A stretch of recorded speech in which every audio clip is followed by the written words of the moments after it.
बहुत सारे महत्वपूर्ण फेस्टिवल्स हैं, दिवाली है, गोवर्धन पूजा है, बहुत सारे महत्वपूर्ण फेस्टिवल्स आएंगे और बहुत अच्छा समय है हमारे भक्ति में आगे बढ़ने के लिए, आध्यात्मिक क्षेत्र में आगे बढ़ने के लिए। तो आज हमारा विषय है चर्चा का। साउंड क्लियर है? कोई चेक करेगा? दीपुन चेक करो, क्लियर आप चेक कर लीजिए। क्लियर। आज हमारा चर्चा का विषय है Why there are so many rules and regulations in spiritual life? आध्यात्मिक जीवन में या धर्म में इतने सारे नियमों की क्या आवश्यकता है? और क्योंकि हम देखते हैं कि रूल्स एंड रेगुलेशंस को जनरली कोई पसंद नहीं करता जनरली। और जब हम बोलते हैं कि spiritual life is a matter of liberation, spiritual life हम लोग पालन कर रहे हैं ताकि हम लोग लिबरेट हो सकें, हम लोग मुक्त हो सकें। तो मुक्त होना और रूल्स रेगुलेशंस का होना दोनों साथ में कैसे हो सकता है? तो एक ये पॉइंट है। दूसरा हम बोलते हैं कि spiritual life is meant to develop our love for God. तो अगर ये it is a loving affair, then what is the point of rules and regulations? And third कि is God so adamant or is he like an autocrat or something? He wants all the rules to be followed. जैसे कोई तानाशाह राजा होता है उस तरीका से। तो अगर हम रूल्स रेगुलेशन फॉलो नहीं करते हैं तो क्या हम भगवान की ओर नहीं मुड़ सकते? तो ये सब कुछ चीजें हैं जो हम लोग आज चर्चा करेंगे। क्लियर है साउंड? और कुछ अगर साउंड में या ऑडियो में वीडियो में कुछ प्रॉब्लम हो तो चैट बॉक्स पे डाल सकते हैं, हमारे कैमरामैन चैट बॉक्स को देखते रहेंगे, ठीक है? बीच बीच में देखते रहना। तो स्टार्ट विद अ शॉर्ट मंगलाचरण। ओम अज्ञानतिमिरान्धस्य ज्ञानञ्जनशलाकया चक्षुरुन्मीलितं येन तस्मै श्रीगुरुवे नमः। श्रीचैतन्यमनोभीष्टं स्थापितं येन भूतले स्वयं रूपः कदा मह्यं ददाति स्वपदान्तिकम्। हे कृष्ण करुणा सिन्धो दीनबन्धो जगत्पते गोपेश गोपिका कान्त राधा कान्त नमस्तुते। तप्त कांचन गौरांगी राधे वृंदावनेश्वरी वृषभानुसुते देवी प्रणमामि हरिप्रिये। नमो महावदन्याय कृष्ण प्रेम प्रदायते कृष्णाय कृष्ण चैतन्य नामिने गौरतिशे नमः। नीलाचल निवासाय नित्याय परमात्मने बलभद्र सुभद्राभ्यां जगन्नाथाय ते नमः। वाञ्छाकल्पतरुभ्यश्च कृपा सिन्धुभैव च पतितानां पावनेभ्यो वैष्णवेभ्यो नमो नमः। श्री कृष्ण चैतन्य प्रभु नित्यानंद श्री अद्वैत गदाधर श्रीवासादि गौर भक्तवृंद। हरे कृष्णा कृष्णा कृष्णा हरे हरे, हरे राम राम राम हरे हरे। श्रीमते भक्ति शिरोशाम नितिनामिने स्नेह सुप्रणेत वाग्विनम चिरुषापलुतम प्रभुपाद गत प्राणा नौमि भक्ति चरितम। नमो विष्णुपादाय कृष्ण पृष्ठाय भूतले श्रीमते भक्ति वेदांत स्वामी निति नामिने। नमस्ते सारस्वती देवे गौरवाणी प्रचारिणे निर्विशेष शून्यवादी पाश्चात्य देश तारिणे। हरे कृष्ण। ठीक है, क्लियर है? चैट बॉक्स में कोई कुछ बोल तो नहीं रहा है? ओके। पिक्चर क्लियर नहीं है? ओके। लाइट्स तो और है नहीं है क्या? और लाइट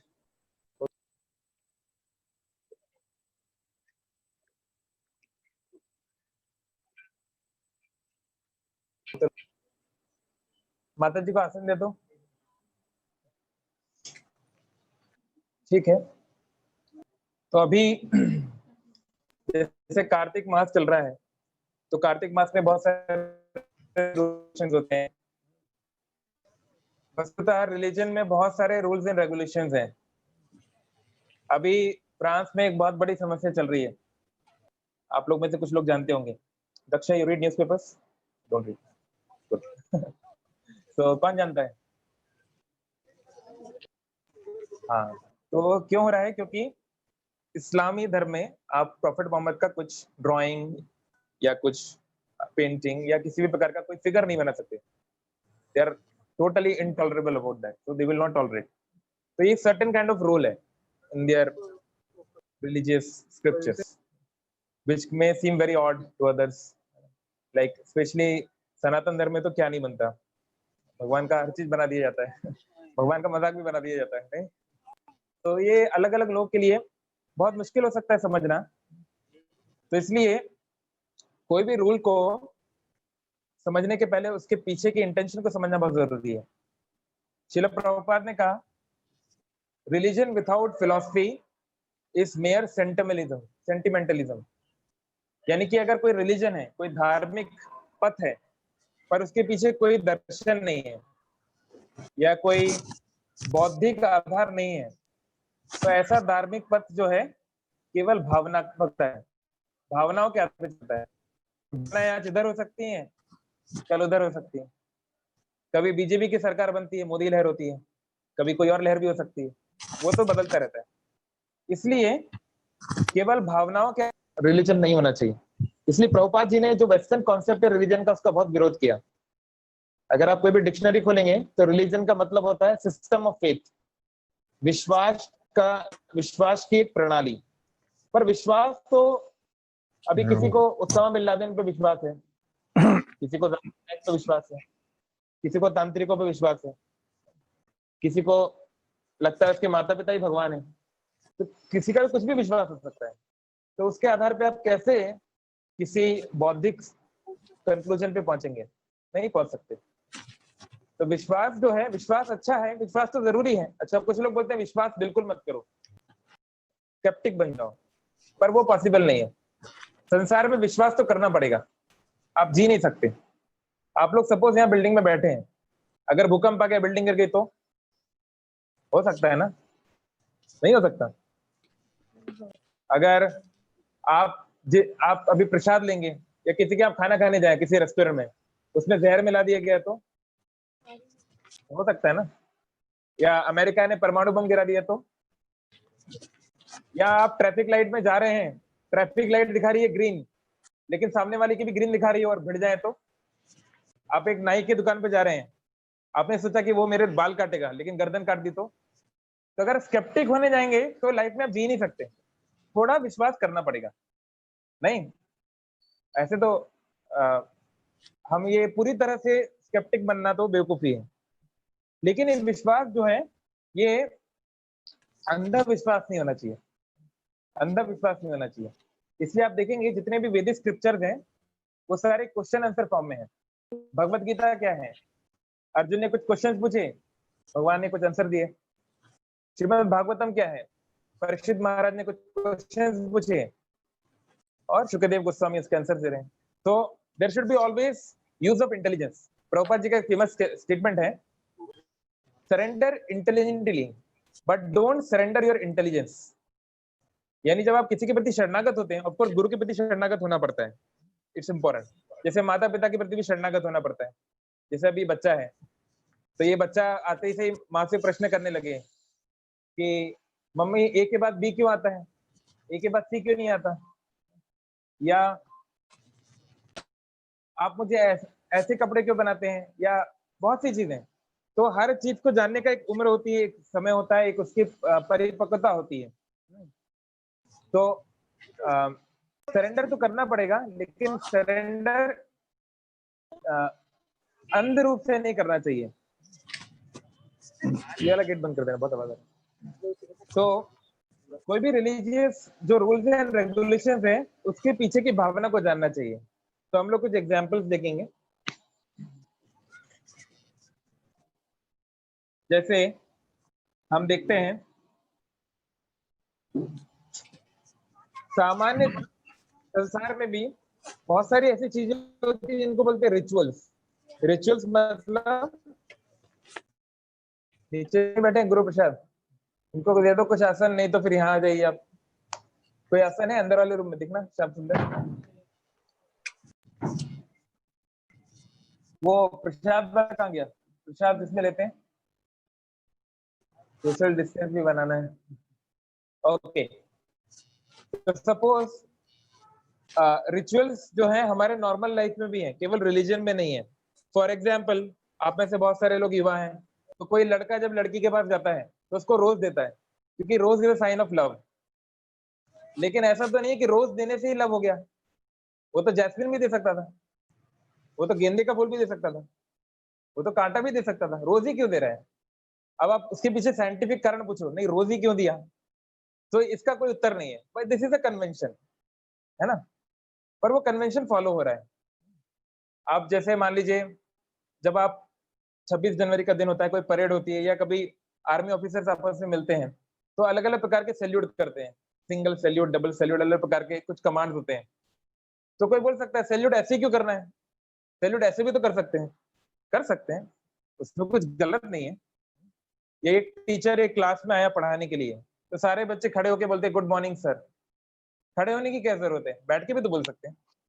तो ये बात सही है कि ये ना भी करने से काम चलेगा, लेकिन ये सब करने से एक मैसेज ट्रांसमिट होता है, फीलिंग्स का एक्सचेंज होता है।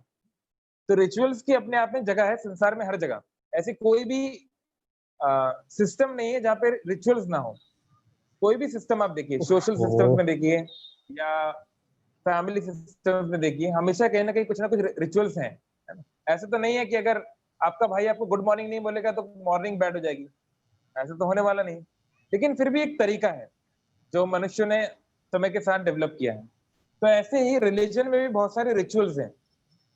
तो हमें रिचुअल्स को डिस्कार्ड करने की जरूरत नहीं है, उनको छोड़ने की जरूरत नहीं है।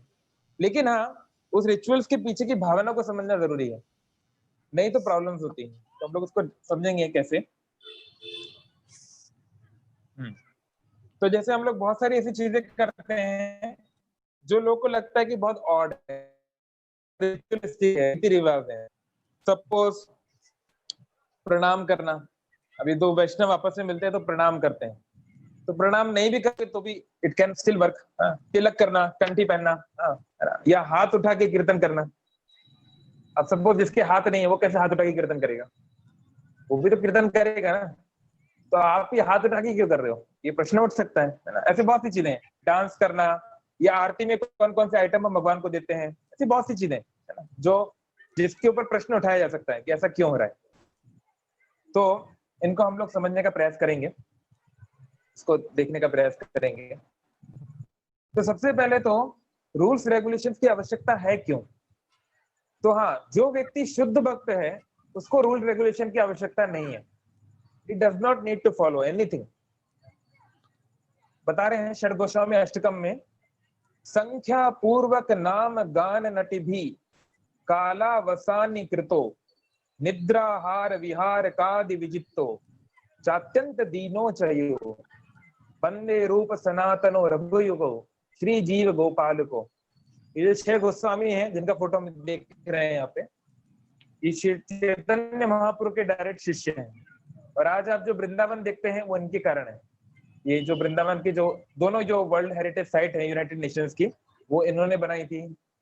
जो उस समय के बड़े बड़े राजा थे, राजा मान सिंह, अकबर के जो साले थे, या आगे चल के जय सिंह टू जिन्होंने जयपुर बनाया, ये सब उनके शिष्य हैं। तो ये जो 6 गोस्वामी हैं, ये लोग अपना समय कैसे बिताते थे, और इन्हीं की लाइन में हम लोग आ रहे हैं। प्रभुपाद जी इन्हीं की लाइन में आए हैं। तो संख्या पूर्वक नाम, ये नाम जो करते थे, भगवान का नाम जब करते थे संख्या पूर्वक करते थे, यानी माला पे जब करते थे। माला पे जब क्या जरूरत है, क्योंकि तो क्या भगवान का नाम नहीं ले सकते हैं। माला है एक मिनिमम काउंट तक पहुंचने के लिए। मान लो कोई बच्चा पढ़ाई करने बैठा है, तो पढ़ाई कर रहा है, उसको उसको रिकॉर्ड करने की क्या जरूरत है कि मैं कितने घंटे पढ़ा, क्या पढ़ा? नहीं भी रिकॉर्ड करेगा तो भी तो पढ़ाई होगी। तो कोई बहुत एक्सीलेंट बच्चा है एल्बर्ट आइंस्टीन टाइप का, उसको जरूरत नहीं है, हाँ, क्योंकि वो तो इतना इंटेलिजेंट है कि वैसे ही सब कुछ हो जाएगा। पर सामान्य बच्चे को जरूरत है। तो ऐसे ही ये जो शुद्ध भक्त है उसको कोई बताते हैं, गीता में ही बता रहे हैं सेकंड अध्याय में, आत्मा जो है वो कहीं भी जा सकती है, किसी भी समय जा सकती है, वो स्पेस और टाइम के ऊपर है। जैसे नारद मुनि का शरीर आध्यात्मिक है। तो आप देखेंगे युद्ध कांड की कमेंट्री में आता है कि एक बार नारद मुनि रावण को समझाने के लिए गए कि अभी भी समय है, छोड़ दो, अपनी जिद को छोड़ दो। तो बहुत तरीके से समझाने लगे पर रावण नहीं मान रहा था। तो नारद मुनि ने कठोर वचन में बोला कि दूसरी की पत्नी को तुम उठा के लाते हो और तुम सोचते हो तुम बहुत साहसी हो। तो रावण को गुस्सा आ गया, तो उसने तलवार निकाल के नारद मुनि पे प्रहार किया, पर तलवार आर पार हो गई, कुछ हुआ नहीं। तो रावण हैरान हो गया। तो वो समझ गया कि हाँ ये नारद मुनि है, कोई आम आदमी नहीं है, ऐसे नहीं मर सकते। तो उन्होंने बोला ठीक है मुनिवर, आप वो बात को भूल जाइए, आप ही बताइए ऐसा शरीर कैसे मिलेगा? आपका जैसा शरीर कैसे प्राप्त हो सकता है, उसके लिए क्या करना पड़ेगा? तो नारद मुनि बोले उसके लिए तुम्हें आध्यात्मिक रूप से शुद्ध होना पड़ेगा। तुम्हारा मन और बुद्धि उसको तुम्हें आध्यात्मिक बनाना पड़ेगा। अच्छा, वो कैसे होगा? उसके लिए तुम्हें उनकी शरण लेनी पड़ेगी जिनके खिलाफ तुम लड़ाई कर रहे हो, यानी राम की शरण लेनी पड़ेगी। ऐसा एक आचार्य कमेंट्री में बताएं। तो नारद मुनि जो है कहीं भी जा सकते हैं, वैकुंठ भी जा सकते हैं, उनकी जहां इच्छा है वो जा सकते हैं, उनके ऊपर कोई रूल रेगुलेशन लागू नहीं होते। ऐसे हनुमान और जो लोग का स्पिरिचुअल बॉडी उनके ऊपर ये बात लागू होती है, लेकिन हमारे ऊपर हम लोग ऐसा नहीं कर सकते। अगर हम लोग के ऊपर तलवार का प्रहार होगा तो हम मुश्किल में पड़ जाएंगे। तो कहने का मतलब है कि जो शुद्ध भक्त है उसको रूल रेगुलेशन पालन करने की आवश्यकता नहीं है, लेकिन फिर भी वो करता है समाज को सिखाने के लिए, है ना? जैसे एक राजा है, राजा को कुछ फॉलो करने का जरूरत नहीं है, बहुत सारी चीजें ट्रैफिक रूल्स ये वो उसको फॉलो करने की जरूरत नहीं है, फिर भी कभी कभी राजा कर देता है समाज को उदाहरण देने के लिए। तो ऐसे लेकिन सामान्य लोग के लिए जरूरत है। तो क्योंकि हमारा भगवान से स्वतः प्रेम नहीं है, हमारा भगवान के प्रति जो प्रेम है वो ढक गया है। बोल रहे चैतन्य चरितामृत में, नित्य सिद्ध कृष्ण प्रेम साध्य कबू नए, श्रवण आदि शुद्ध चित्ते करह उदय। ऐसे हर एक आत्मा जो है, हर एक जीव भगवान का शुद्ध भक्त है, हर एक व्यक्ति, क्योंकि हम सब भगवान के धाम से आए हैं, we all are children of God. लेकिन हमारा जो प्रेम है वो ढक गया है। Like imagine Osama bin Laden या Hitler being a pure devotee. Imagine करो, तो कोई व्यक्ति कितना भी बुरा क्यों ना हो, ultimately is a child of God. लेकिन उसकी चेतना हो सकती है कि बहुत ज्यादा गिर गई हो, लेकिन उसको ठीक किया जा सकता है कैसे? श्रवण आदि शुद्ध चित्ते करह उदय। श्रवण आदि यानी जो नवविधा भक्ति है, श्रवणम कीर्तनम विष्णु स्मरणम पाद सेवनम अर्चनम मंदनम दास्यम साक्ष्यम आत्मनिवेदनम, ये 9 प्रकार से भक्ति करने से उसकी चेतना शुद्ध हो सकती है। कितने सारे एग्जाम्पल्स हैं। वाल्मीकि क्या थे? एक दस्यु थे। दस्यु मतलब लुटेरा, डाकू जो लूटते हैं रास्ते पे, उसको दस्यु बोलते हैं, लेकिन वो एकदम शुद्ध बन गए। ऐसे बहुत सारे बहुत सारे शिकारियों को नारद मुनि ने ठीक किया, मृगारी, भरत, ऐसे बहुत सारे शिकारियों को ठीक किया, है ना? तो ऐसे बहुत सारे उदाहरण हैं। इवन हम लोग नॉर्मल लाइफ में भी देखते हैं, बड़े बड़े गैंगस्टर्स का हार्ट चेंज हो जाता है कई बार, तो पॉसिबिलिटी है। लेकिन सामान्य तौर पे हमको ये समझना पड़ेगा कि सामान्य तौर पे हम व्यक्तियों के साथ शुद्ध भक्त की तरह डील नहीं कर सकते। जैसे हम प्रभुपाद से डील करते हैं वैसा हम उसामा बिन लादेन से डील नहीं कर सकते। तो स्पिरिचुअल पोजीशन एक अलग बात है और करंट पोजीशन एक अलग बात है ना? जैसे मान लीजिए कोई व्यक्ति बहुत अच्छा है, बहुत अच्छा व्यक्ति है, जेंटलमैन है, पर उसको कोरोना हो गया, तो आपको दूरी बना के रखनी पड़ेगी ना। उसको कोई भी कंटेजियस डिजीज हो गया तो आपको दूरी बना के रखनी पड़ेगी, नहीं तो आपको भी हो जाएगा। तो ऐसा नहीं कि वो व्यक्ति बुरा है, लेकिन अब उसकी स्थिति बुरी है, आप कुछ नहीं कर सकते, यू आर हेल्पलेस। तो ऐसे हमको भेद करना पड़ेगा। इस संसार में भेद भाव के बिना आप जी नहीं सकते, डिफरेंस करना आना चाहिए, है ना? एक्चुअली विजडम की डेफिनेशन ही है फिलॉसफी में, the ability to discriminate is called wisdom. विवेक का अर्थ होता है भेद करने की शक्ति को विवेक बोलते हैं। क्या अच्छा है, क्या बुरा है, क्या जहर है, क्या अमृत है, क्या मेरे लिए ठीक है, क्या ठीक नहीं है, ये जानना ही विजडम है। 2 रास्ते हैं, कौन से रास्ते में मैं चलूं, ये चलना ही विजडम है। तो कोई अगर ये सोचे कि सब कुछ एक जैसा है, सब कुछ एक समान है, हाँ, तो ऐसा सोचना बेवकूफी है। चैतन्य महाप्रभु जब छोटे बालक थे तो पढ़ने में बहुत तेज थे, तो उनके जो बड़े भाई थे उन्होंने संन्यास ले लिया था। तो माता पिता को यानी जगन्नाथ मिश्र और उनकी माँ सची देवी को ये डर था कि कहीं ये छोटा बालक भी संन्यास ना ले ले, इसलिए उनका स्कूल बंद कर दिया, नो स्कूल। क्योंकि स्कूल जाएगा उसको वेदों का ज्ञान मिलेगा, फिर उसके अंदर वैराग्य जाएगा और फिर वो चला ना जाए, इसलिए स्कूल जाना बंद। तो चैतन्य महाप्रभु बालक थे छोटे से, अब कैसे माता पिता को समझाएंगे? तो उन्होंने एक तरीका सोचा। तो गांव के बाहर क्या होता था, एक कूड़ेदान जैसा, मतलब लोग अपना कूड़ा डालते थे बड़े गड्ढे में।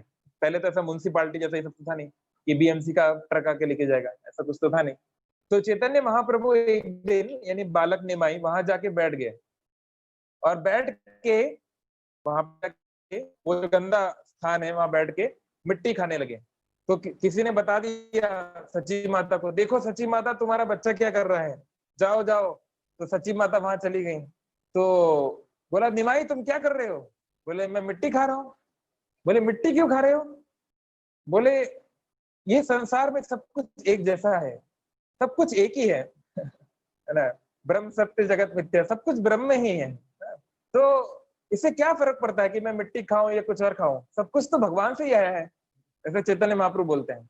तो माता गुस्सा हो जाती है, बोले नहीं, अगर तुम संदेश खाओगे, संदेश एक बंगाली मिठाई है, अगर तुम संदेश खाओगे तो तुम्हारा शरीर अच्छा होगा, स्वस्थ होगा, पर अगर तुम मिट्टी खाओगे तो तुम बीमार पड़ जाओगे।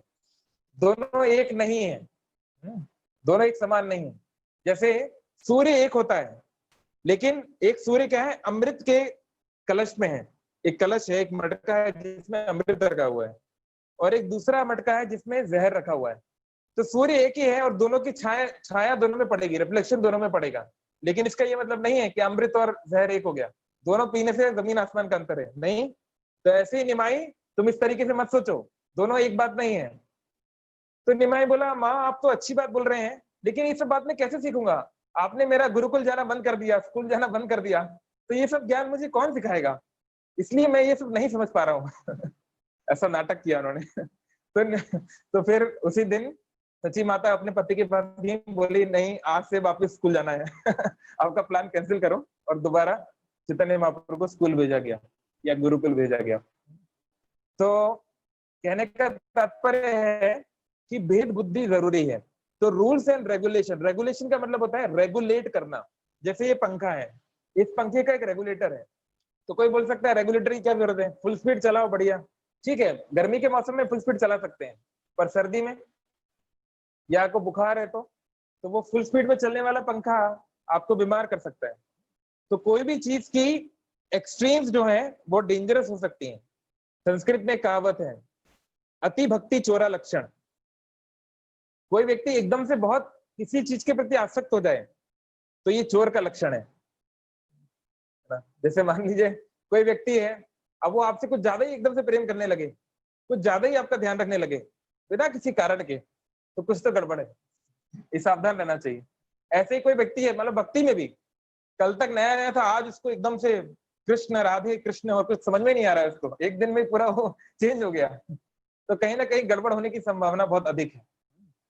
तो हमको एक्सट्रीम्स को अवॉइड करना है। तो एक्सट्रीम को अवॉइड करने के लिए रेगुलेशन होना चाहिए, और ये बात भगवान खुद बोल रहे हैं गीता में। किसी को याद है 6ठे अध्याय में क्या बोल रहे हैं भगवान? 2 श्लोक में बोल रहे हैं रेगुलेशन। मैं तो कई बार बता चुका हूँ, याद है किसी को? हाँ हाँ हाँ, बोलो बोलो, ट्रांसलेशन बोलो, श्लोक की जरूरत नहीं। सही बोल रहे हैं आप। हाँ हाँ, भगवान बोलते हैं one who eats too much और ईट्स टू लेस और स्लीप्स टू मच और sleeps too less can not be a yogi. 6th chapter में बोल रहे हैं भगवान। और उसके बाद बोल रहे हैं युक्त आहार विहारस्य युक्त चेष्टस्य कर्मसु युक्त स्वप्न अबोधस्य योगो भवति दुःखः। युक्त मतलब होता है रेगुलेट, नॉन एक्सट्रीम, उसको बोलते हैं युक्त। तो आहार विहार भी करना चाहिए, ये नहीं दिन भर बैठ के भक्ति कर रहे हैं, नहीं कर पाओगे, शुरुआती इस तरह पॉसिबल नहीं है। थोड़ा घूमना फिरना भी चाहिए, विहार घूमना फिरना। युक्त चेष्टस्य कर्मसु, और जो कर्म करते हैं पूरी चेष्टा के साथ करना चाहिए, लेकिन वो भी युक्त, ऐसे नहीं कि सुबह गए और रात को आ रहे हैं तो फिर बाकी लाइफ के एस्पेक्ट्स को नहीं डील कर रहे हैं। और युक्त स्वप्न अबोधस्य, स्वप्न भी युक्त देखना चाहिए, यानी कि सोने का समय रेगुलेटेड, अबोध यानी जागने का समय भी रेगुलेटेड। ऐसे नहीं कभी 3 बजे जगते हैं, कभी 9 बजे जगते हैं कभी 10 बजे सोते हैं, कभी 4 बजे सोते हैं, मतलब सुबह के 4, तो बॉडी झेल नहीं पाएगी और आपका पूरा साइकिल थोड़ा बहुत ऊपर नीचे हो सकता है, आधा घंटा ऊपर नीचे, पर बहुत एक्सट्रीम नहीं होना चाहिए। तो ये सब बहुत जरूरी है, खासकर शुरुआती स्टेज में। जो व्यक्ति शुद्ध भक्त है उसकी अलग बात है, वो जाए सोए खाए पिए जो करे, उसके ऊपर रूल्स लागू नहीं होते, लेकिन हमारे लिए बहुत जरूरी है। तो इसलिए रूल्स रेगुलेशन हमारे लिए अच्छे हैं, हमारे बेनिफिट के लिए।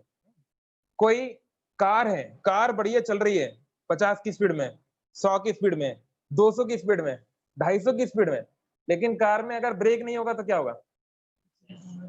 फिर वो लाइट की स्पीड से आपको यमलोक ले जाएगी।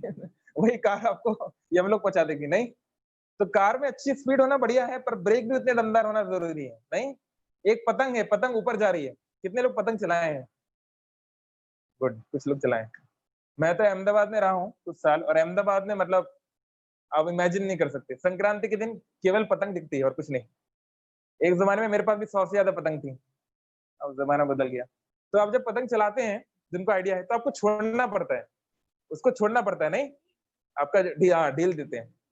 अभी ढील देके पतंग ऊपर जा रही है, बढ़िया आराम से जा रही है। अब मान लो पतंग एक व्यक्ति होता, इमेजिन, और पतंग सोचे क्या यार हमेशा मुझे बांध के रखा जाता है, ये क्या बात हुई? मेरी भी कोई लाइफ माय रूल्स। कुछ मेरे भी रूल्स होने चाहिए। तो पतंग सोचे कि चलो इसको किसी तरह काट दिया जाए। तो किसी तरह मान लो उसे काट लिया मांझा, वो डोरी, तो क्या होगा? थोड़ी देर के लिए ऊपर जाएगी पहले, हल्का सा ऊपर जाएगी, कुछ सेंटीमीटर, मिलीमीटर, और फिर वो शार्प तेजी तेजी से नीचे आएगी, नहीं? तो ऐसे ही कुछ रूल्स रेगुलेशंस होना अच्छा है। तो मान लो घर परिवार में माता-पिता कुछ रूल्स रेगुलेशन रखते हैं, है ना? बहुत सारी चीज़ें जो हम लोग नहीं कर सकते, रात को इतने बजे आना है, ये नहीं करना, वो नहीं करना, है ना? तो मैं ये नहीं कह रहा कि वो सारी चीज़ें सही हैं, लेकिन उनमें से बहुत सारी चीज़ें सही हैं। हाँ, अभी हम चर्चा करेंगे कौन से रूल्स ज़रूरी नहीं कि सही हों, वो हम लोग अलग चर्चा करेंगे, लेकिन बहुत सारे रूल्स ज़रूरी हैं। ऐसे ही भक्ति में भी जो रूल्स स्क्रिप्चर में बताए गए हैं, वो सही है, और जितना हो सके हमें पालन करना चाहिए, है ना? ये हमारे बेनिफिट के लिए है। तो शुरुआत में मुश्किल लगता है, ब्रह्म मुहूर्त में उठना है। अरे कौन ब्रह्म मुहूर्त में उठता है यार? आजकल तो ब्रह्म मुहूर्त में लोग सोते हैं, लेकिन वो हमारे बेनिफिट के लिए है। तो लेकिन अब हमें यहाँ पे 2 बातें आती हैं। एक आता है नियम अग्रह, एक होता है नियम आग्रह। नियम आग्रह मतलब होता है नियमों को उनकी जो स्थिति है, उनका जो इम्पोर्टेंस है वो ना देना। यानी कि अरे ठीक है, क्या फ़र्क पड़ता है यार? पिताजी ने बोला 9 बजे आना, 12 बजे भी तो आ सकते हैं, या 9 बजे आने को बोला, सुबह 9 बजे भी तो आ सकते हैं। एक ही तो बात है ना? एक बहुत पुराने कुछ साल पहले एक गाना आया था, 4 बज गए पर पार्टी अभी बाकी है ना? तो ऐसे भी तो कोई सोच सकता है कि क्या ज़रूरत है, 4 बजे नहीं भी जाऊँगा तो कौन-सा पहाड़ गिर जाएगा? ये एक सोच हो सकती है। तो कुछ लोग नियम अग्रह होते हैं, रूल्स रेगुलेशन को नहीं मानते बिल्कुल भी, और कुछ होते हैं नियम आग्रह, मतलब नियम के प्रति इतने कट्टर, मतलब अगर 8 बज के 59 सेकंड 59 मिनट 59 सेकंड से 1 सेकंड भी ज़्यादा हो गया तो गोली चल जाएगी। नहीं? ऐसे कुछ लोग होते हैं ना, तो ये दोनों ही हमको अवॉइड करना है। ये बोल रहा है क्या? उपदेशामृत। उपदेशामृत बोल रही है, अत्याहार प्रयासश्च प्रजल्पो नियमाग्रह जनसंगश्च लोल्यं च षड्भिर्भक्तिर् विनश्यति। ज्यादा खाने से या ज्यादा चीजों के संग्रह करने से, अत्याहार प्रयासश्च, भौतिक प्रयास बहुत अधिक करने से, है ना? बहुत कुछ रुपया पैसा संसार की चीजें कमाने में बहुत ज्यादा लग गए। प्रजल्पो, गॉसिपिंग, संसार की बातों में बहुत ज्यादा पढ़ने से, बहुत ज्यादा पॉलिटिक्स, बहुत ज्यादा ये वो उसको ही सुनते रहेंगे। और जन प्रजल्पो नियम आग्रह जो हम बात कर रहे हैं, जनसंगस्थ, असत्संग करने से, लौल्यम, ग्रीडी होने से, लालची होने से, षड्भिर भक्तिर विनश्यति, ये 6 चीजों से भक्ति का विनाश हो जाता है। तो जो व्यक्ति इस प्रकार की प्रोपेंसिटीज में है, उसको भक्ति में आगे बढ़ना बहुत मुश्किल है। तो नियम आग्रह, जैसे एक बार क्या हुआ, एक गुरुजी था और उसका एक चेला था, शायद मैं बहुत बार बता चुका हूँ लेकिन एक अच्छा एक एनेक्डोट है। तो वो दोनों एक घोड़ा गाड़ी में कहीं जाने वाले थे, एक गांव से दूसरे गांव। घोड़ा गाड़ी में कोई बैठा है? बैठा है क्या? अब बैठे हैं? Good. जैसे बैलगाड़ी होती है, बैलगाड़ी भी आजकल कहाँ दिखती है, पर घोड़ा आगे है और पीछे एक कार्ट है, उसको बोलते हैं घोड़ा गाड़ी। तो घोड़ा गाड़ी में गुरुजी बैठे और शिष्य बैठे हैं, और अपना कुछ सामान लेके वो एक गांव से दूसरे गांव में जा रहे थे। तो घोड़ा रफ्तार पकड़ा, तो आगे चल के कुछ, पहले तो इस तरह की रोड्स नहीं थी, सीमेंटेड रोड्स, तो कोई कच्ची रोड थी। तो कुछ आया, गड्ढा वड्ढा आया, तो कुछ गुरुजी का कुछ सामान गिर गया, कुछ किताबें थी, कुछ उनका कमंडल वगैरह था, कुछ सामान गिर गया। तो वो रथ, वो जो गाड़ी है वो आगे बढ़ती जा रही है। तो गुरुजी ने बोला बड़ा अजीब सा है, मेरा शिष्य, मेरा सामान गिर गया लेकिन उसने कुछ ध्यान नहीं दिया। तो उसने गाड़ी को रुकवाया। तो गुरुजी बड़े धीर व्यक्ति थे, बहुत उनको दुनिया की समझ थी। उन्होंने सोचा ये मेरा चेला ज्यादा अक्लमंद नहीं है, संसार को नहीं जानता, तो कोई बात नहीं। उसने उनको समझाया, देखो बेटा, अगर गुरु इस हमारी गाड़ी की कोई चीज गिर जाए तो तुम्हारा कर्तव्य है कि गाड़ी को रुकवाओ, उस चीज को लेकर आओ और मेरे पास उसको वापस रख दो। इतना बुद्धि तुम्हारे अंदर होनी चाहिए। चेला जो था बहुत कट्टर था, बिल्कुल नियम आग्रह, बोले ठीक है गुरुजी, आपने बोल दिया तो वही होके रहेगा। तो ठीक है, फिर चलने लगे। तो थोड़ी देर और आगे बढ़े तो जो है घोड़े ने कुछ मल मूत्र का त्याग कर दिया। मल मूत्र का त्याग कर दिया, और त्याग करने के लिए तो घोड़े को रुकना पड़ेगा। तो गाड़ी आगे बढ़ने वाली थी, चेले ने बोला रुको रुको, ड्राइवर को बोला रुको। तो सारा मल मूत्र अपने हाथ से उठाया और उठा के गुरुजी के झोली में डाल दिया। ये लीजिए गुरुजी, आपकी संपत्ति। गुरुजी ने कहा ये बहुत बड़ा वाला है। तो गुरुजी गए, स्नान किए, स्नान करके वापस आए। बोले देखो बेटा, ये मैं तुम्हें एक लिस्ट बना के दे रहा हूँ। इस लिस्ट में क्या है, कमंडल है, किताबें हैं, मेरे कपड़े हैं, जो भी। इसमें से अगर कुछ गिरेगा तो आपको उठाना है, और कुछ गिरेगा तो नहीं उठाना है। चेले ने कहा जी बिल्कुल यही होगा। फिर आगे बढ़े, आगे बढ़े, आगे बढ़े। अब स्पीड बहुत तेज हो गई और एक बड़ा गड्ढा आया, तो गुरुजी साक्षात गिर गए। गुरुजी साक्षात गिर गए, लेकिन गाड़ी रुक नहीं रही है, गाड़ी तो बढ़ती जा रही है। अरे गुरुजी ने कहा, अरे भैया मैं तो गिर गया बेटे, मेरे को तो ले जाओ। शिष्य ने दूर से लिस्ट दिखाई, गुरुजी लिस्ट देखिए, आपका नाम लिस्ट में है क्या? आपका नाम लिस्ट में नहीं है, इसलिए गाड़ी नहीं रुक सकती, गाड़ी आगे जाएगी। तो प्रभुपाद जी एग्जाम्पल देते हैं कि कभी कभी शिष्य जो होते हैं वो, या कोई भी व्यक्ति जो नियम आग्रह कर रहा है, वो बड़ा खतरनाक हो जाता है। कट्टर कट्टर होना बहुत खतरनाक है। तो आप देखेंगे जितने भी कट्टर लोग हैं बड़े खतरनाक हो जाते हैं, इसलिए कट्टर नहीं बनना चाहिए, एटलीस्ट शुरुआती स्टेज में, जब तक आप जानते नहीं। तो कोई भी नियम के पीछे का इंटेंशन जानना चाहिए, ऐसा क्यों, इसके पीछे कारण क्या है। तो आप देखोगे जैसे बहुत सारे लोग बोलते हैं, अरे बिल्ली ने रास्ता काट लिया, अब तो मैं नहीं जाऊंगा, अब तो नहीं जाऊंगा। क्यों? अरे हमारे बड़े बुजुर्गों ने बोला है। अरे कहीं नहीं बोला है भाई, कोई शास्त्र में नहीं लिखा है, कहीं पे नहीं लिखा है कि बिल्ली रास्ता काट जाए तो आप नहीं जा सकते। ये वाहियात बात है इस तरह का बोलना। आज ही एक व्यक्ति ने बोला, हमारे घर में एक बच्चे का जन्म हुआ है, अब 21 दिन तक मैं मंदिर नहीं जाऊंगा। ये कहां से आ गया आप नया? पहले सुनते थे कि चलो कोई मर गया तो लोग नहीं आते थे, अभी जन्म होने पे भी नहीं आएंगे। भगवान का तो जन्म हुआ था, अगले दिन बड़ा फेस्टिवल हुआ था। तो हर कोई तथाकथित नियम जो परिवार में हमको बताया जाता है, या धर्म के नाम पे हमको बताया जाता है, जरूरी नहीं कि वो सच हो, पहले पता कर लो वो सच है कि नहीं। जैसे कॉलेज में बहुत सारी गॉसिप होती है ना, बहुत सारी गॉसिपिक्स होती रहती है कि अरे कल शायद एग्जाम होगा, ये होगा, वो होगा। तो हमको पहले पता करना चाहिए, ऐसी रूल्स रेगुलेशन को पहले पता करना है कि कितना बोनाफाइड है और फिर इसकी इंपॉर्टेंस कितनी है, उसकी इंपॉर्टेंस को भी समझना जरूरी है। अगर हम इंपॉर्टेंस को नहीं समझेंगे तो ठीक नहीं होगा। और हम लोग भी ऐसी गलतियां बहुत बार करते रहते हैं, बहुत बार। आप जानते होंगे उसका नाम क्या है, वो हॉलीवुड हीरो का, टर्मिनेटर, आर्नोल्ड। हाँ, तो जब 1972 में वो एक बार इस्कॉन मंदिर आया, स्पिरिचुअल स्काई, हमारे जो हम लोग अगरबत्ती सेल करते थे उस यूनिट में आया।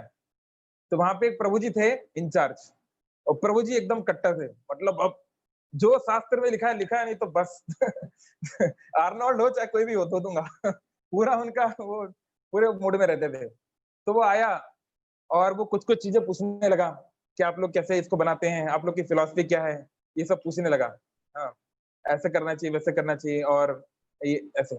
तो वो प्रभु जी बोले, पहले तुम धोती कुर्ता पहनो। पहले तुम धोती कुर्ता पहनो, तिलक लगाओ, फिर बात करो। तो वो हैरान हो गए, क्या बोलना चाह रहे हैं ये।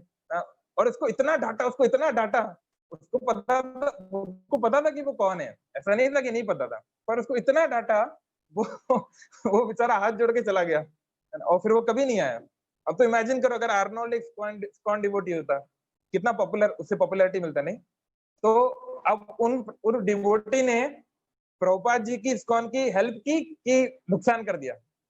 तो नियम फायदा करने का फायदा क्या है? तो ये हमको समझना पड़ेगा कि इसके पीछे के, उसके पीछे का वो क्या है, कॉन्सेप्ट क्या है, धोती कुर्ता क्यों पहनना चाहिए। ऐसा नहीं है कि कोई धोती कुर्ता नहीं पहन रहा है तो वो भक्ति नहीं है, अब तो वो आतंकवादी बन गया, मार डालो उसको। ऐसी बात नहीं है, उसके पीछे के नियम को समझना समझना जरूरी है। तो प्रभुपाद जी जब जर्मनी में थे अर्ली 70s में, तो जर्मन लोग जो होते हैं उस समय तक तो बहुत नास्तिक बन गए थे, क्योंकि क्रिश्चियंस का कहना था कि अगर भगवान है तो भगवान ने ऐसा युद्ध क्यों कराया, क्योंकि जर्मनी तो पूरा बर्बाद हो गया था, तो भगवान ने ऐसा युद्ध क्यों कराया। तो प्रभुपाद जी ने पूछा, जब युद्ध शुरू हुआ तो कहाँ भगवान ने साइन किया, भगवान ने कब बोला युद्ध शुरू करने को। प्रभुपाद जी ने ये आर्गुमेंट दिया, जब तुमने युद्ध शुरू किया तो क्या भगवान से पूछ के किया, नहीं। तो एनीवे, तो वहां पे एक जर्मन जेंटलमैन खड़ा था, तो जर्मन जेंटलमैन खड़ा था, उसने बोला कि आप अपने देश का धर्म यहाँ पे लेकर आए हो, आप अपना हिंदू धर्म यहाँ लेकर आ रहे हो, और आप ये ईस्टर्न ड्रेस जो ईस्ट में लोग पहनते हैं उस तरह की ड्रेस आप पहनने का बोल रहे हो। तो ये ईस्टर्न ईस्टर्न ड्रेस हम लोग वेस्ट में क्यों पहने, उनका ये क्वेश्चन था कि हमें क्यों पहनना चाहिए। तो प्रभुपाद ने कहा ये जरूरी नहीं है, ड्रेस पहनना जरूरी नहीं है, आप कोट पैंट में पहनकर भी फर्स्ट क्लास डिवोटी बन सकते हैं। प्रभुपाद जी ने बोला कि आप कोट पैंट में भी फर्स्ट क्लास डिवोटी बन सकते हैं। और जब प्रभुपाद ने इतनी गंभीरता से बोला कि वो व्यक्ति उस बात को उसको मतलब उसको टच कर गया, उसको लगा कि प्रभुपाद कुछ प्रतिकार करेंगे, कुछ आर्ग्यूमेंट बैक करेंगे, है ना, कि कैसे dhoti kurta superior to shirt pant and all that. पर प्रभुपाद ने ऐसा कुछ नहीं कहा। प्रभुपाद ने कहा वो जरूरी नहीं है, आप उसको पहन के भी you can become first class devotee. तो इसलिए हमें थोड़ा ये मैच्योरिटी आना चाहिए कि रूल्स रेगुलेशन की इंपॉर्टेंस क्या है और उसको किस तरीके से लेना है। कौन सा पहला क्वेश्चन? एक ही पूछा उन्होंने, वो तो जर्मन पूछते थे कि लड़ाई क्यों हुई वो।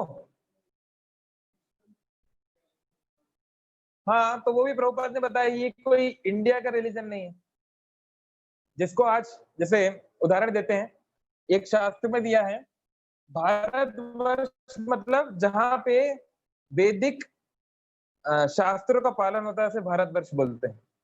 आप जैसे आज आपने बोला ये पाकिस्तान है, जिसको हम पाकिस्तान बोलते हैं, तो पाकिस्तान कुछ वर्ष पहले तक तो भारत ही था, अब वो भारत नहीं रहा, बांग्लादेश भारत नहीं रहा, है ना। तो ऐसे एक जमाना भारत भारत हो रही थी, सिविलाइजेशन तक, पर्शियंस तक उसमें लड़ने के लिए आए थे, तो वो सब भारतवर्ष का ही पार्ट है। तो प्रभुपाद जी ने कहा this is not Indian religion, this is the religion of the soul. इस प्रकार से हमें समझाया। एनीवे, तो ये रूल्स रेगुलेशंस होना महत्वपूर्ण है, पर उसके पीछे की अंडरस्टैंडिंग क्लियर करनी चाहिए। जैसे मान लीजिए हम लोग इसलिए बोल रहे हैं तद्विधि प्रणिपातेन परिप्रश्नेन सेवया, गुरु के पास जाके शरणागत होके गुरु से प्रश्न पूछने चाहिए कि ऐसा क्यों है ना। जैसे हम ऐसे वर्शिप क्यों करते हैं, या इस तरह के कपड़े क्यों पहनते हैं, या अभी कुछ दिन पहले अमनपुर ने पूछा था फास्टिंग क्यों करते हैं, तो ये सब पूछना चाहिए, ब्लाइंडली फॉलो नहीं करना चाहिए। नहीं तो क्या होगा, वो सेंटिमेंट रहेगा, मतलब वो केवल क्योंकि हम हिंदू परिवार में जन्म हुए हैं या फिर हम जो है एक तथाकथित परिवार जाति में, इसलिए हम फॉलो कर रहे हैं। और जो लोग ब्लाइंड हो जाते हैं, जैसे कहावत है, someone is sleeping then you can awake them, but if someone is pretending to sleep you can never awake them। कोई अगर सो रहा है तो उसको जगाया जा सकता है, पर अगर कोई सोने का नाटक कर रहा है, वो जान रहा है कि आप उठाने आए हो लेकिन वो उठना नहीं चाहता, तो कुछ नहीं हो सकता। तो धर्म के नाम पे इतनी प्रॉब्लम्स क्यों है, क्योंकि लोग कट्टर हैं एकदम, सुनना नहीं चाहते कि क्या है, दोनों पक्षों की बात को सुन, इस कारण से इतने सारे है। तो ये जैसे कि फॉर एग्जांपल हाथ खड़े करके हम लोग क्यों डांस करते हैं, कोई जानता है यहाँ पे क्यों करते हैं?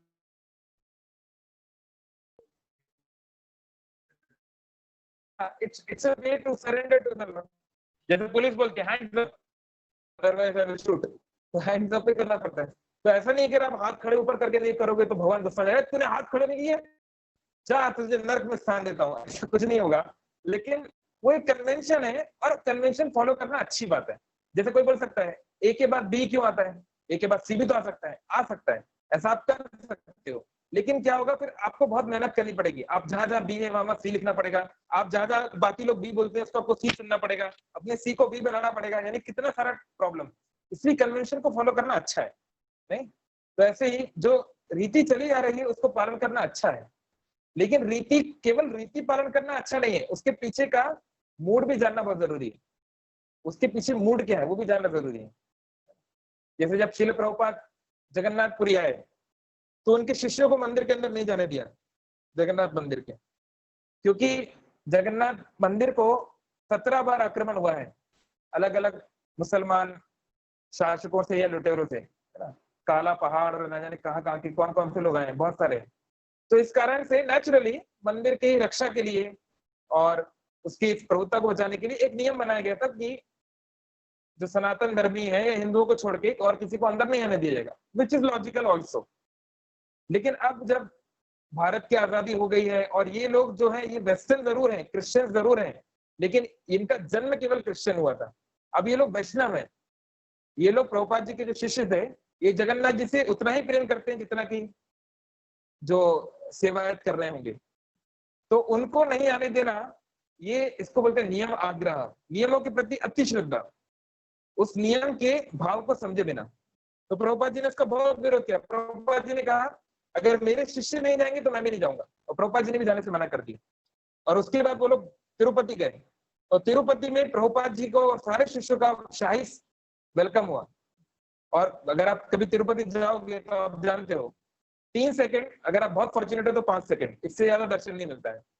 3 से 5 सेकंड के अंदर जयराम जी की लंबी लाइन है, 50,000 लोग लाइन में लगे हुए हैं, आपको निकलना पड़ेगा। पर प्रभुपाद जी को कई घंटों तक दर्शन करने का मौका मिला पूरे सबके साथ। तो इस तरह थोड़ा ब्रॉडनिंग होना चाहिए, माइंड को थोड़ा सा ब्रॉडन करना चाहिए।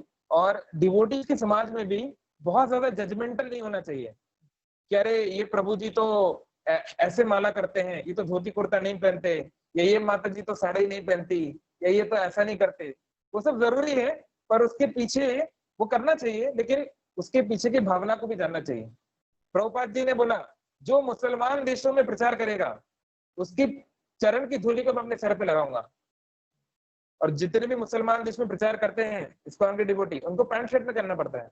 आप धोती कुर्ते में गए तो आपका आखिरी दिन होगा वो फिर आप बच नहीं पाओगे, तो इसलिए पैंट शर्ट में करना पड़ता है। एक ऐसे डिवोटी है ईरान में, उनके घर वाले सारे कट्टर हैं, तो वो घर के नीचे जाते हैं गैरेज में कार को बंद करते हैं और कार को बंद करके सुन लिया तो खत्म। तो इसलिए हमें रूल्स रेगुलेशंस के प्रति टाइट होना है, स्ट्रिक्ट होना है अपने लिए, कि जितने भी संसार के रूल हैं वो मेरे लिए है, जितने रूल्स हैं मुझे फॉलो करना है, लेकिन दूसरों के प्रति हमें लीनियंट बनना चाहिए। हम करते क्या है, हम दूसरों के प्रति बहुत स्ट्रिक्ट होते हैं, तुम सारे रूल रेगुलेशन फॉलो करो और मैं कुछ नहीं करूंगा ऐसा नहीं होना चाहिए। It should be the other way around. तो ये जब हम समझ जाएंगे तो हमारे लिए बहुत आसान हो जाएगा, खुद के प्रति डील करना और दूसरे के साथ भी डील करना बहुत इजी हो जाएगा। क्योंकि क्या होता है, एक और अच्छा पॉइंट यहाँ पे बोल रहे हैं,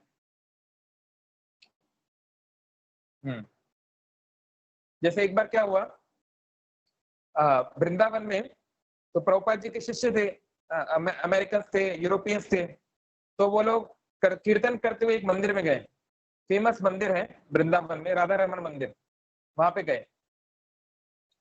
क्या हो गया, क्या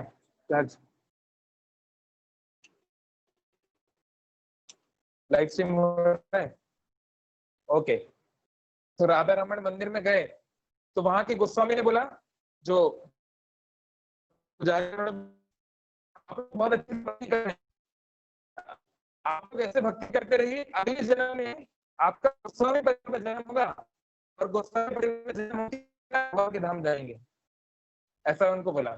तो सारे शिष्य लोग तो चकित हो गए, अरे प्रभुपाद जी बोलते थे 16 माला करो, 4 नियम पालन करो, भगवत धाम जाएंगे। अब ये क्या नया चीज आ गया कि पहले आप पालन करो फिर गोस्वामियों के परिवार में जन्म लो फिर जाना पड़ेगा, ये क्या बात हो गई? तो प्रभुपाद जी के पास जाके बताए ऐसी ऐसी बात थी। तो प्रभुपाद जी ने कहा तुम दोबारा उनके पास जाओ और वो गोस्वामी से बोलो, गोस्वामी जी आप राधा रमन की अच्छी सेवा कर रहे हैं, वेरी गुड, ऐसे सेवा करते रहिए, अगले जन्म में आपका इस्कॉन में जन्म होगा, इस्कॉन में आप जब हरिनाम करेंगे तब आप भगवत धाम जाएंगे।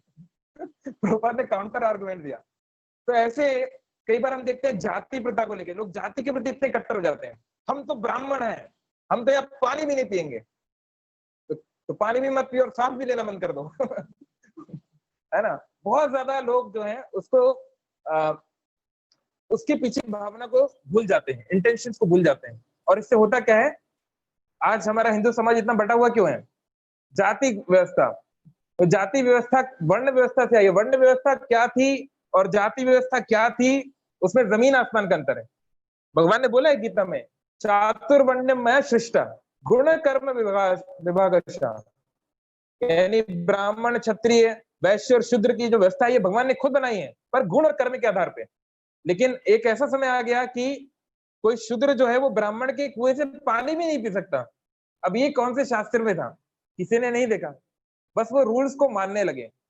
तो इसलिए दोबारा उसी पॉइंट पे आ रहे हैं कि खासकर रिलीजन जो है ये it can become very very sentimental force and it can be very powerful.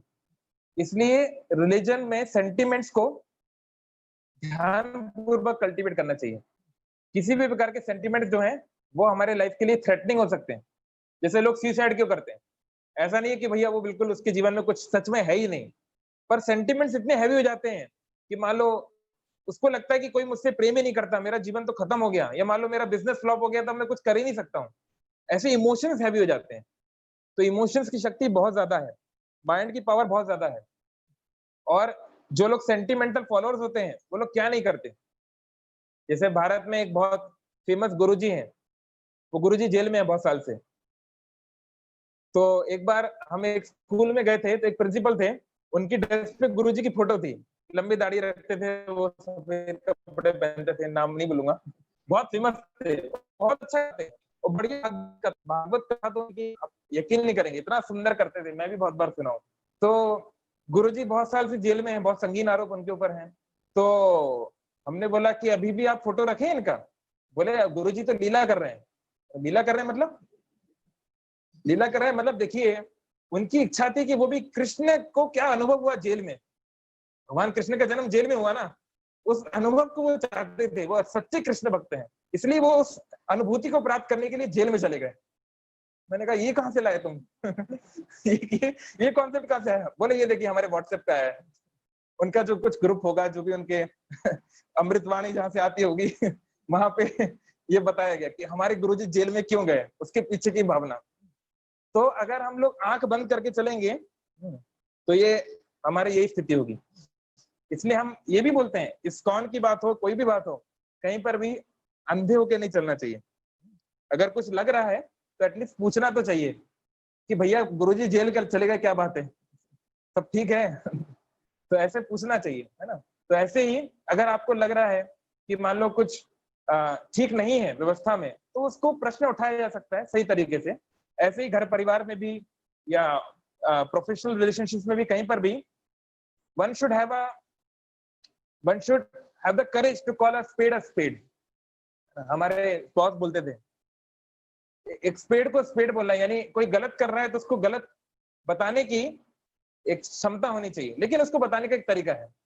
ये नहीं आपने पूरा माइक लाउड स्पीकर लग दिया, रुक सुनो सुनो सुनो सारे ऑफिस के लोग यहाँ जाओ आज देखो मैंने क्या सुना। तो क्या सुना? ये मेरा दोस्त एक लड़की से बात कर रहा था ऑफिस के बीच में, पता चला वो उसकी बहन थी और आपको रिजाइन करना पड़ गया। नहीं, तो उसको बताने का एक तरीका होता है। तो ऐसे ही रिलीजियस सिस्टम्स में भी आपको लग रहा है अरे ये क्या बात बोल रहे हैं, प्रभु जी ने ऐसा कैसे बोल दिया, या भागवतम में ऐसा कैसे लिखा है, या कृष्ण ऐसा कैसे बोल सकते हैं कि मैंने वर्णाश्रम को बनाया, क्या कृष्ण शूद्रों से दुश्मनी करते हैं? राम ने उस शूद्र को क्यों मार दिया? क्या राम शूद्रों के दुश्मन है? तो अगर ऐसे प्रश्न आए तो उसमें कुछ गलत नहीं है, पर पूछने का एक तरीका है। ये नहीं जाके राम मुर्दाबाद शूद्र को मार दिया, ये कर दिया वो कर दिया, और सीता तो उनकी बहन थी रावण की, क्यों उसको उठा लिया और बहुत सारी चीजें लोग बोलने लगते हैं, है ना, कहीं कहीं से पढ़ के। तो one should be very much careful कि वो रूल्स कहाँ से ला रहे हैं, है ना। ऐसे बहुत सारे एग्जांपल्स दिए जा सकते हैं, लेकिन अल्टीमेटली वाइंड अप करने के लिए बोल रहे हैं कि भक्ति yoga is a science of intentions. तो इंटेंशंस बहुत इंपॉर्टेंट है। इट्स ट्रू कि एक्शंस आर इंपॉर्टेंट, हम ये नहीं बोल रहे हैं कि एक्शंस को नेग्लेक्ट करना चाहिए। कोई व्यक्ति मान लो गलत कर रहा है तो डेफिनेटली उससे उस प्रकार से डील करना चाहिए, लेकिन अगर वो उस इंटेंशन से गलत कर रहा है तो वो डीलिंग, और कोई व्यक्ति गलती से गलत कर रहा है तो उस दोनों डीलिंग्स में बहुत अंतर होना चाहिए, है ना। वो एक एक बात नहीं है, दोनों एक बात नहीं है। तो ये बात भगवान देखते हैं, भावग्राही जनार्दन, भगवान भाव देखना जानते हैं कि इस व्यक्ति ने ऐसा क्यों किया, उस भाव को समझना बहुत जरूरी है। Okay, thank you very much. Hare Krishna. किसी और कमेंट हो, कोई क्वेश्चन है तो बोल सकते हैं। चैट बॉक्स में है क्या कुछ? जोर से बोलिएगा।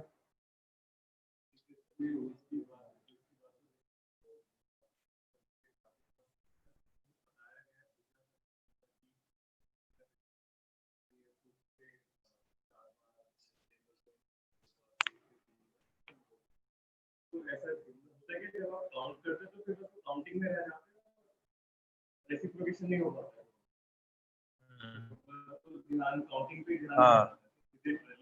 हाँ, अच्छा प्रश्न है कि अभी कार्तिक मास चल रहा है, तो कार्तिक मास में हम दीपदान करते हैं, तो हमको बताया जाता है कि चरणों पे 4 बार करो और नेवल पे 2 बार करो, फिर चेहरे पे 3 बार करो, फिर बॉडी पे 7 बार करो। तो क्या ऐसा नहीं करेंगे तो क्या नहीं चलेगा? चलेगा, ऐसा कुछ नहीं है, चलेगा। लेकिन हम जो भक्ति करते हैं इसको बोलते हैं साधन भक्ति। साधन मतलब भक्ति इन प्रैक्टिस। हम लोग अभी भक्ति कर ही नहीं रहे actually, this is practice of भक्ति। जैसे अगर आप नेट प्रैक्टिस कर रहे हो, आप कितने भी छक्के मार दो, आपके रिकॉर्ड में कुछ नहीं जुड़ने वाला, नहीं, क्योंकि it's a net practice, it's not considered like. तो हम जो भक्ति कर रहे हैं ये प्रयास है। भक्ति जो है वो शुद्ध व्यक्ति कर सकता है, लिबरेटेड व्यक्ति वो कर सकता है। तो हम लोग केवल प्रयास कर रहे हैं गुरुजनों के कहने पर। तो अगर हम लोग सच में जेन्युइनली हमारा अगर भगवान के प्रति इतना प्रेम आ रहा है और हम लोग काउंट नहीं कर पाए तो कोई प्रॉब्लम नहीं है, इट्स कम्प्लीटली फाइन। पर सामान्य तौर पे हमारा इतना मन भगवान में, तो इसलिए जो शुरुआती स्तर के होते हैं उनको एक मेथड दिया गया है। जैसे फॉर एग्जांपल अगर आप क्रिकेट खेलते हैं, मुझे याद है जब मैं 7th क्लास में खेलने गया था एकेडमी में, तो मेरा पैर आगे नहीं जाता था, मतलब फ्रंट फुट में आपको पैर नीज को झुकाना पड़ता है, तो मैं ऐसे खड़े खड़े फ्रंट फुट खेलता था। तो मेरे कोच ने हमको सिखाया था, हमको मंत्र सिखाया था, पहले नी को दबाओ या नी को झुकाओ फिर पीठ को झुकाओ। तो ऐसे करके रखना पड़ता था आपको, इसको झुकाओ फिर इसको झुकाओ, ऐसे 1 2 3 1 2 3 ऐसे करके। नहीं, कई लोग ऐसा करते हैं ना, अलग अलग प्रैक्टिस करते हैं। लेकिन जो व्यक्ति like someone like Sachin Tendulkar, उसको क्या ये सब करने की जरूरत है? नहीं, उसके लिए नेचुरली उसका फ्रंट ऊपर आ जाएगा, क्योंकि वो उस चीज में परफेक्टेड हो चुका है या बहुत आगे बढ़ चुका है। नहीं, पर शुरुआती स्तर में महत्वपूर्ण है। तो ऐसे ही वो उसको जनरलाइज नहीं कह सकते, उस व्यक्ति की स्थिति के अनुसार वो होगा।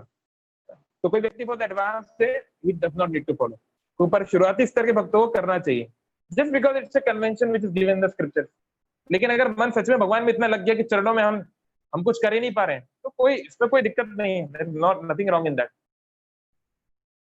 जब चैतन्य महाप्रभु जगन्नाथपुरी पहली बार आए, तो जगन्नाथ जी को उन्होंने श्याम सुंदर के रूप में देखा, तो देखते रह गए और गिर गए, मूर्छित हो गए।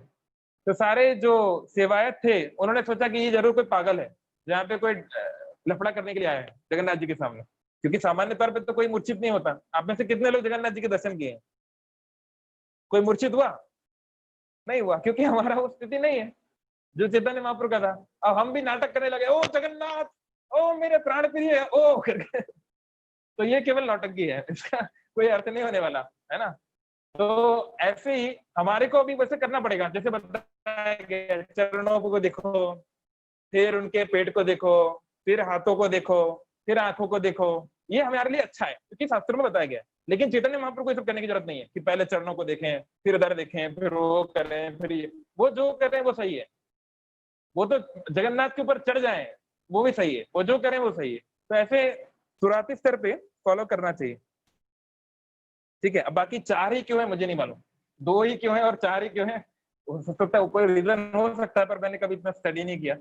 May be there is some reason for that.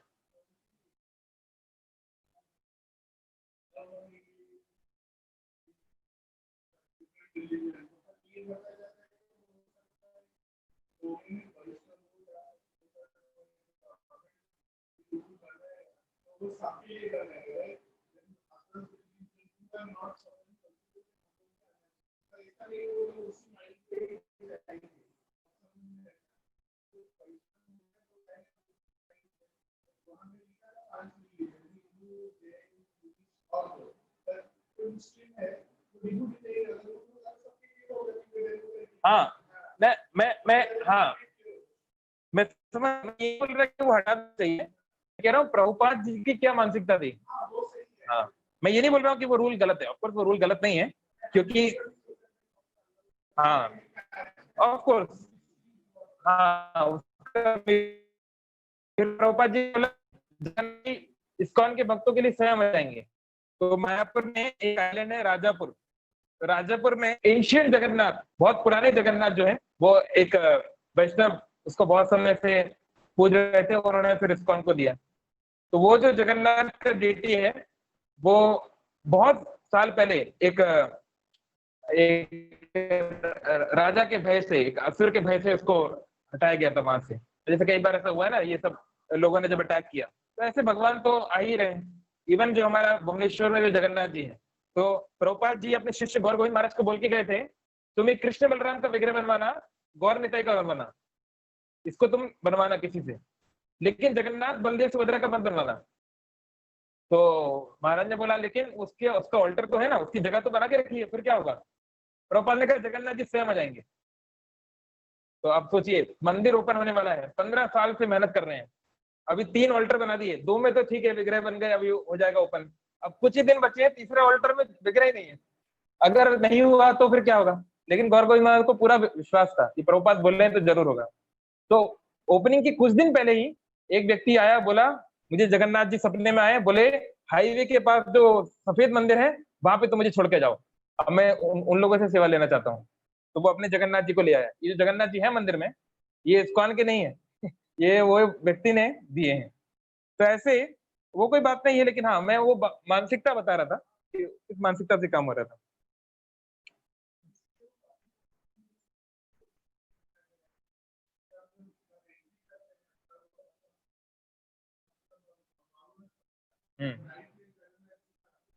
पतित पावन डेटी रखा गया है, हाँ चलो वो लोग भी इंटर कर सकते हैं, हाँ ये बात तो सही है। ओके यहाँ पे ऑनलाइन 2 क्वेश्चन हैं। Adarsh Kumar, just like we have to follow rules and regulation in material world, so are there rules and regulation in the spiritual world also. ऐसा तो कुछ खास नहीं है स्पिरिचुअल वर्ल्ड में, खास कोई रेगुलेशन नहीं है। स्पिरिचुअल वर्ल्ड में कोई ब्राह्मण नहीं है, कोई क्षत्रिय नहीं है, कोई वैश्य नहीं है, कोई शूद्र नहीं है, कोई वर्णाश्रम व्यवस्था नहीं है। स्पिरिचुअल वर्ल्ड में आपको एकादशी करने का जरूरत नहीं है। स्पिरिचुअल वर्ल्ड में आपको सोने और खाने की चिंता करने की जरूरत नहीं है, क्योंकि बॉडी स्पिरिचुअल है। तो बहुत सारी चीजें जो हैं जो नहीं है। फिर भी वैकुंठ इत्यादि में भगवान के प्रति मर्यादा है ना। ऐसा नहीं, कोई वहां पे ऐसा नहीं बोलता ओ विष्णु कैसे हो भाई भाई ऐसा कोई नहीं बोलता है वहां पे सब भगवान को प्रणाम करते हैं। लेकिन वृंदावन में तो कोई भी रूल रेगुलेशन नहीं है लिटरली, मतलब वहां आप बोल सकते हो कृष्ण कैसे हो, तुमने मेरा लड्डू नहीं दिया अभी तक वापस, देते हो कि मैं एक लगाऊं तुमको, ऐसा भी आप बोल सकते हो। वृंदावन में फुल लिबर्टी है। तो इट डिपेंड्स कि आप स्पिरिचुअल वर्ल्ड के कौन से हिस्से में रहते हैं, उस पर डिपेंड करता है। हर्षित सिंह, प्रभु जी जैसे आपने कहा कि हमें सवाल पूछना चाहिए, लेकिन कभी कभी ऐसा भी होता है कि आपको ऐसा जवाब मिलता है जो कि उन्हीं की बात को साबित कर देता है, तो उस समय क्या करें। हाँ कई बार जवाब सेटिस्फैक्टरी नहीं होता, तो थोड़ा पेशेंस करके या तो किसी और से पूछ सकते हैं या थोड़ा वेट कर सकते हैं। क्योंकि स्पिरिचुअल नॉलेज क्या है, दिव्य ज्ञान हृदय प्रकाशिता।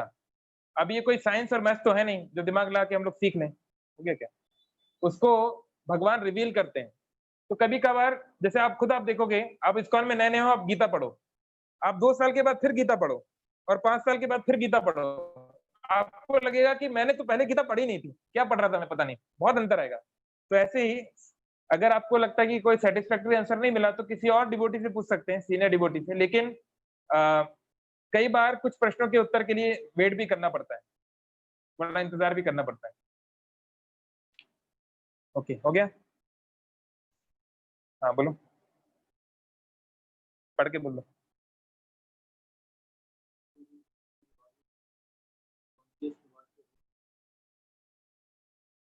हम लोग रूल्स रेगुलेशन के प्रति कैसे कॉन्शियस हो सकते हैं, जितना हो सके नियमों को पालन करना चाहिए। जैसे लेकिन हमको फैनेटिक नहीं होना चाहिए। जैसे लोग, कई लोग ऐसे हैं जो एकादशी के दिन दवाई भी नहीं खाते, पर ये ठीक नहीं है। अगर आपको कोई ऐसी बीमारी है तो दवाई आपको लेना चाहिए, उससे एकादशी नहीं टूटता है ना।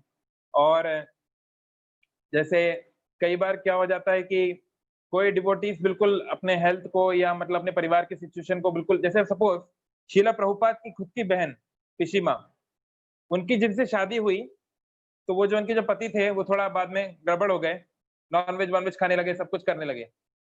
तो अब वो क्या करती, वो तो पत्नी है, और वो भी उस जमाने में, ये हम बात कर रहे हैं 1930s 40s की, हाँ? तो वो क्या करे, वो तो असहयोग आंदोलन नहीं कर सकती आज की तरह। तो प्रभुपाद ने कहा कोई बात नहीं, आप उनके लिए बनाओ, जो इवन अगर मास्क भी बनाना पड़े तो बनाना, क्योंकि वो सिचुएशन ऐसी है ना, तो सिचुएशन इस प्रकार की है, कोई क्या कर सकता है। लेकिन आप केवल प्रसाद ग्रहण करना है, उनको लागू किया गया। बल्कि उनकी जो बहन थी वो भी शीला भक्ति सिद्धांत सरस्वती ठाकुर की शिष्या थी, प्रभुपाद की तरह, उनकी गुरु बहन भी थी वो, बहन होने के साथ साथ। लेकिन उनकी उस बात को बुरा नहीं माना गया, क्योंकि वो सिचुएशन ऐसी थी। अब मान लो शास्त्र में एग्जाम्पल महाभारत में, व्यक्ति अगर एक्सट्रीम सिचुएशन में पड़ जाए तो वो मांस भी खा सकता है, तो मांस खाना भी अलाउ है। मगर आप जंगल में फंस गए, अब कुछ है ही नहीं, और अब अगर अगर आप कोई बहुत महान भक्त हैं तो अलग बात है, आप सोचेंगे भगवान खुद आएंगे तो मैं मर जाऊंगा, वो अलग बात है। पर एक सामान्य व्यक्ति जो है वो तो कुछ ना कुछ ढूंढेगा, अब कुछ नहीं मिल रहा है, मरे जा रहा है, तो क्या करे, तो ऐसे सिचुएशन में खा सकते हैं। तो हमारे स्क्रिप्चर बहुत ज्यादा ब्रॉड है, there is a lot of consideration, वो तो समझना चाहिए। सामान्य रूल रेगुलेशन को फॉलो कैसे करेंगे, हमेशा याद रखें, rule regulation I am following for the pleasure of guru and for the pleasure of Krishna, कि अगर हम इनको फॉलो नहीं करेंगे तो गुरु को अच्छा नहीं लगेगा, अच्छा नहीं लगेगा, इसलिए हमें पालन करना चाहिए। जैसे कई बार माता पिता बहुत सी चीजें बोलते हैं, हमको अच्छा नहीं लगता, पढ़ने का मन नहीं है, फिर भी हम पढ़ लेते, चलो ठीक है मम्मी पापा खुश हो जाएंगे इसलिए पढ़ते, एज अ ड्यूटी में हम करते हैं। ठीक है, नेक्स्ट।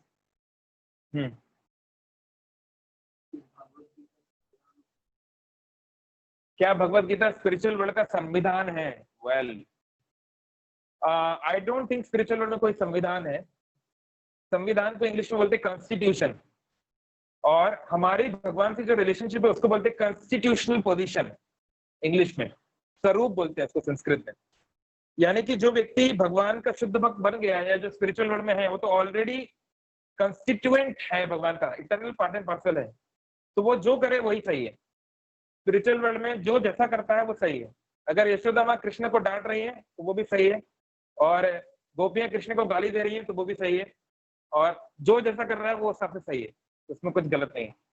तो ऐसा कोई रूल्स एंड संविधान टाइप की कोई चीज नहीं है स्पिरिचुअल वर्ल्ड में, देयर इज कंप्लीट लिबर्टी। ठीक है, तो अभी हम लोग दामोदर अष्टकम करेंगे।